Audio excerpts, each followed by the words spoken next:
Don in London, hello. My video is all about recovery from addiction to either substance or behaviour. Start again. Don in London, hello. It's February the 5th, 2013. Yes, my videos are all about recovery from addiction to either substances. Mine was alcohol and behaviour, trying to be perfect around people, places and things. Trying to be perfect and never so. Always striving to fit in. I was a chameleon, and it wasn't very good for me, because what it meant was I fitted in with what was going on rather than actually understood what was going on. Was it right for me, or was it wrong for me? Was it the right thing to be doing or the wrong thing to be doing? Always trying to fit in and conform in a defiant, stubborn way. A conforming anarchist with my own opinions. Well, maybe that's what I am now. I have my own opinions, and I hope that you have your own opinions on what's right for you, or are learning what is right for you on a daily basis, just like me.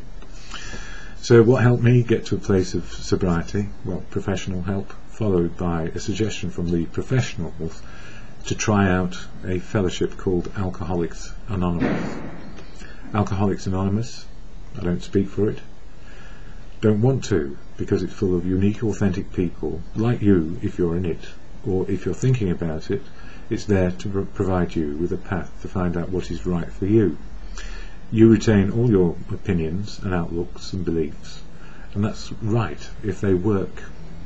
And of course the challenge is, what works today is probably far better than what used to work or what we thought worked in the past. So I have an old life of great success in some areas and dismal failures in others.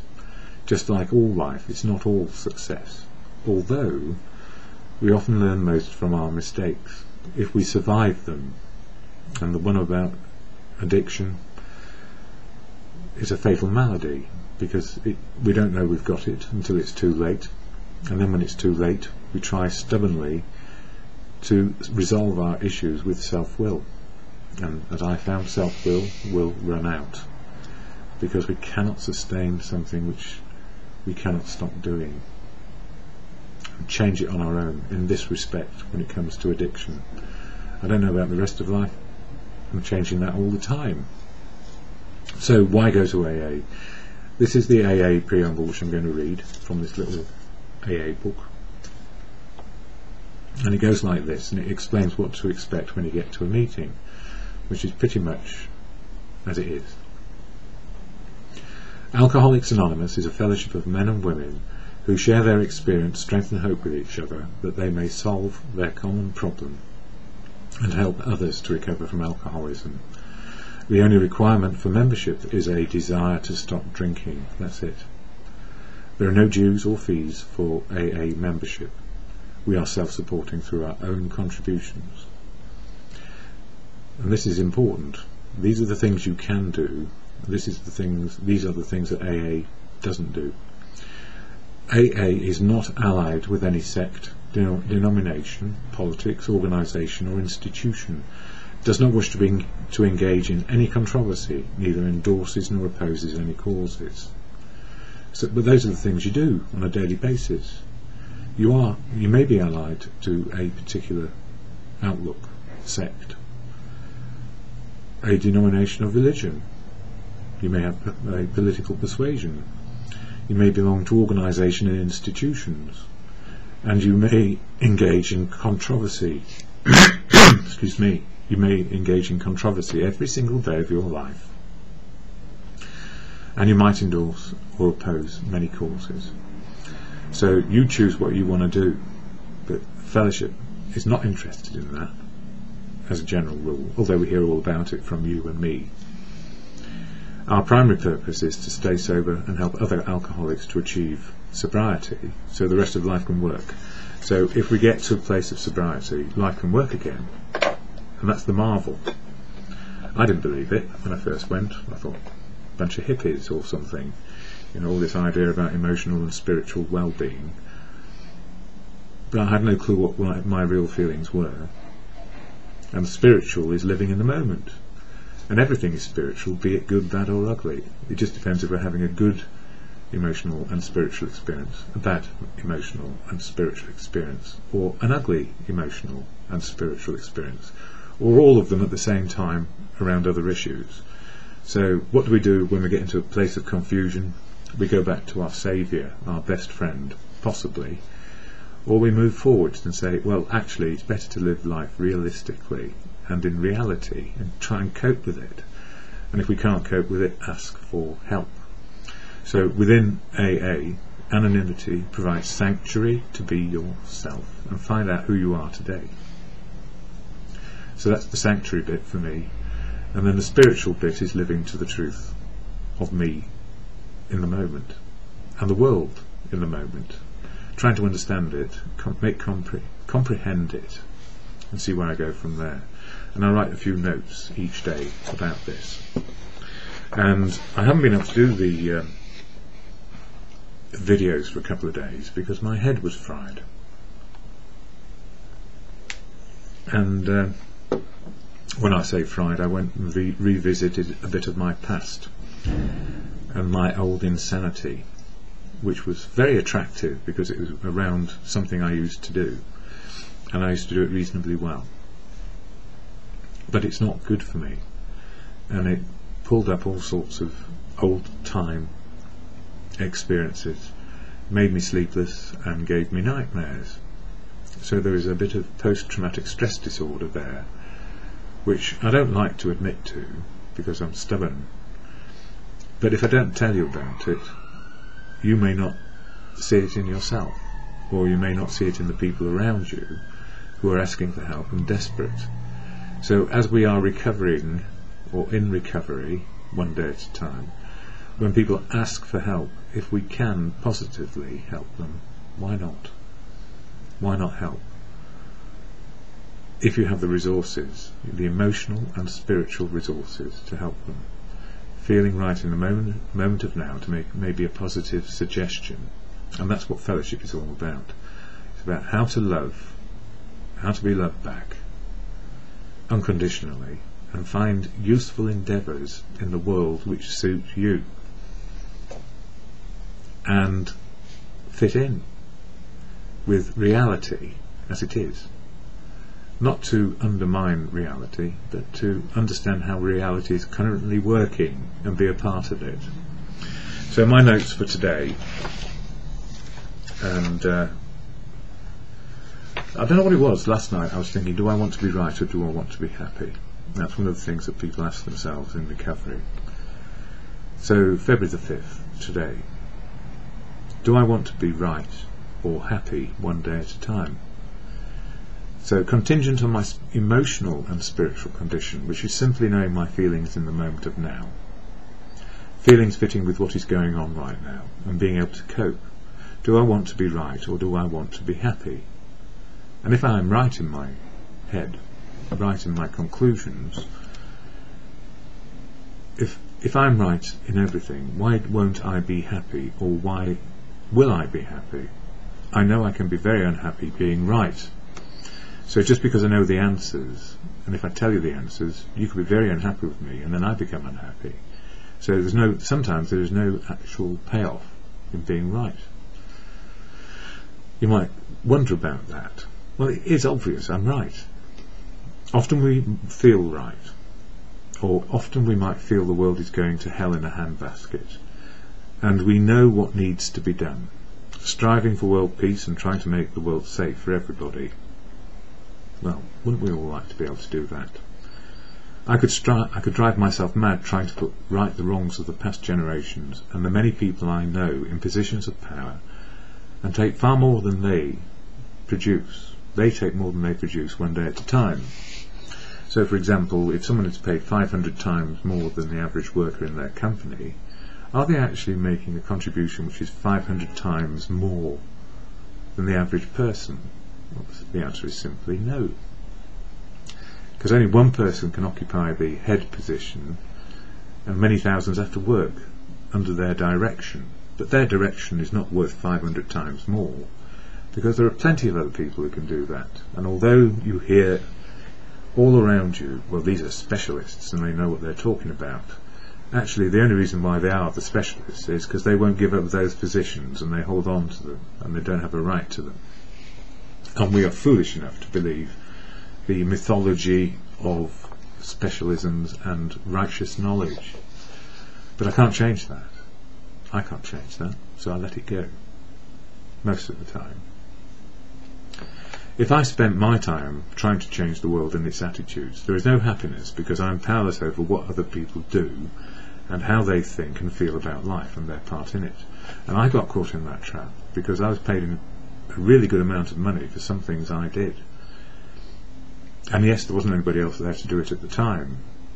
And now I must ask myself, was that justified? Well, of course I justified my pay packet by what everybody else was getting. And I was totally dissatisfied because I knew better than them. I didn't. I emphatically did not know better than them because they kept on working there. I had a nervous breakdown and had to start a new life. So I didn't know better than them. And I wasn't happy. But now I'm happy because I'm not doing the same old madness. Yeah. There is no happiness. If I spent my time trying to change the world and its attitudes, there is no happiness because I'm powerless over what other people do and how they think and feel about life and their part in it. I can be happy developing my own outlook and understanding of what I can do today and what I cannot do today. Usually and profoundly, I can change me and my attitudes and see how I may fit in the world today. Living life in reality as it presents one day at a time, so I can fit into the life that I have and develop it and make choices, freedom choices about what to do next, just for today. But if I try and do it differently, impose myself, I'd have to have a strong, never mind, it doesn't matter, I'm not going there. The insanity of doing the same thing over and over again and expecting a different result is the challenge for me. In step 2, came to believe that powers greater than me would be helpful in restoring me to sanity, has helped me understand how to ignite the power in other people rather than snuff it out. All around me, every day, people have lots of power to be helpful, to be unhelpful, and it usually requires an action by me either way. So I can ignite the power in others, or I can snuff it out, depending on my attitude and my actions. When I ask somebody for help to help me understand the current possibilities, I offer them the opportunity to engage with me. In discussion, I then find if a person can help me or not help me, and I need to be equal in both respects, not to dismiss them because they can't help me. Well, you're useless. It's not like that. I am useless in that situation too, powerless. Often the outcomes will not be my preferred outcomes, because nothing can be as good as my solution. And often my solution is completely selfish, taking no account of anything else that is going on in the world. That's how we get when we're right up against it.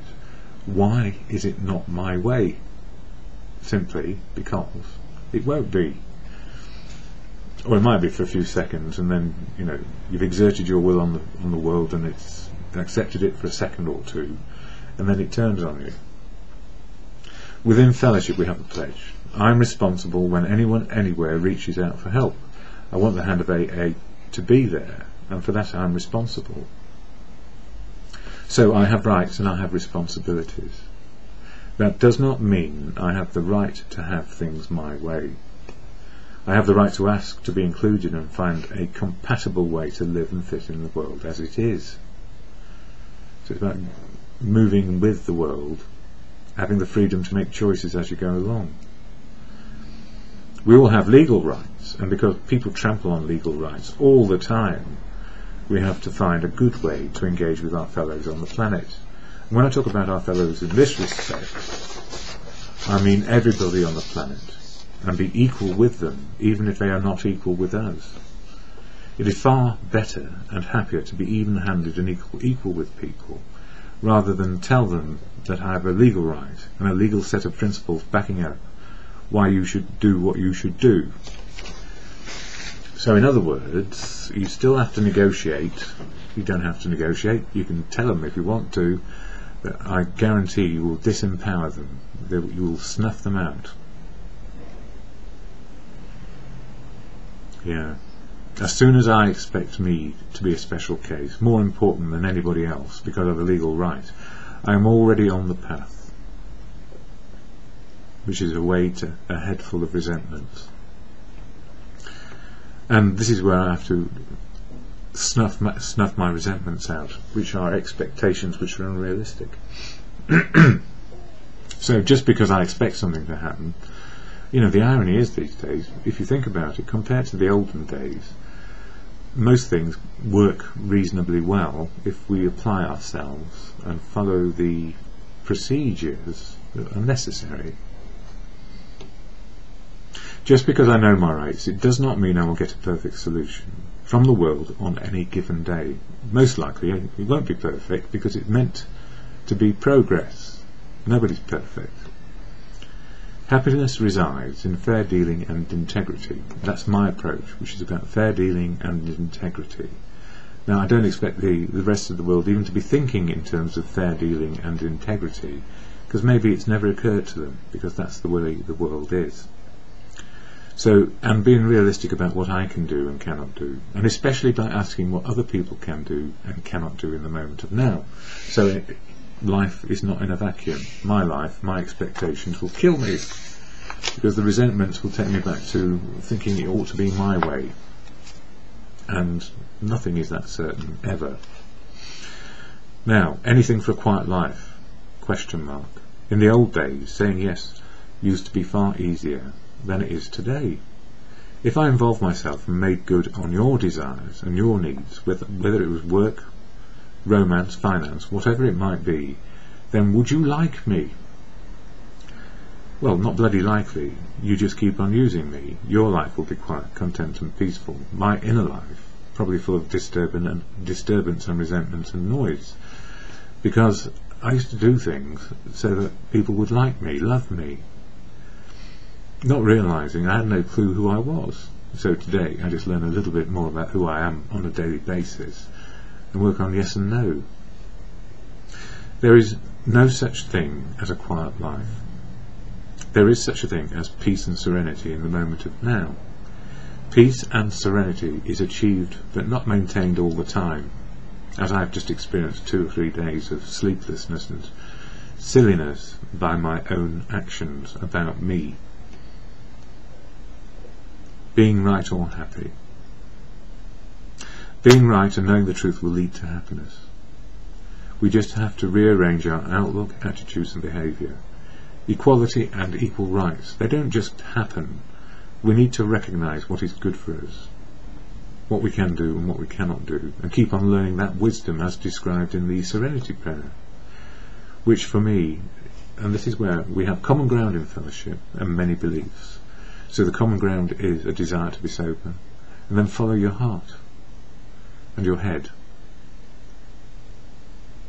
So to God or to the good, grant me the serenity to accept the things I cannot change, courage to change the things I can, and the wisdom to know the difference is happening right now, very happily, in the ever-present, imperfectly perfect present moment of now.